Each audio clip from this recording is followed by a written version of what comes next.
forældre siger, vi må ikke lege med Steffen.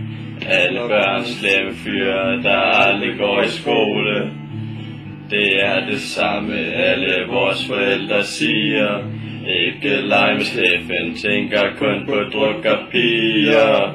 Han drikker bajer, han sniffer lighter, gasser, når han rigtig hygger sig, så ryger han gas. En gang der var Steffen min allerbedste ven.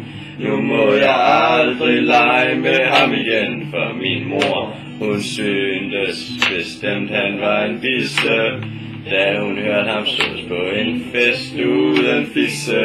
Han drikker bajer, han sniffer lighter, gasser, når han rigtig hygger sig, så ryger han hash. Nu er Steffen blevet smidt ud af skolen, fordi han ravede Inger lidt for meget under kjolen. Så nu er det ikke sjovt at gå der mere, men den kommer nok igen, når vi rykker op i fjerde. Han drikker bajer, han sniffer lighter, gasser, når han rigtig hygger sig, så ryger han hash. En gang imellem sker det, at vi sniger os over til Steffen, når vores forældre tror, vi er taget i skole.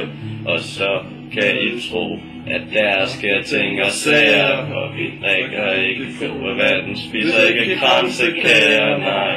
Vi drikker bajer, vi sniffer lighter, gasser, når vi rigtig hygger os, så ryger vi hash.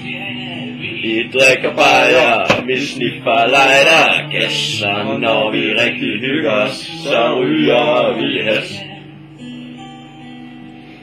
Skål!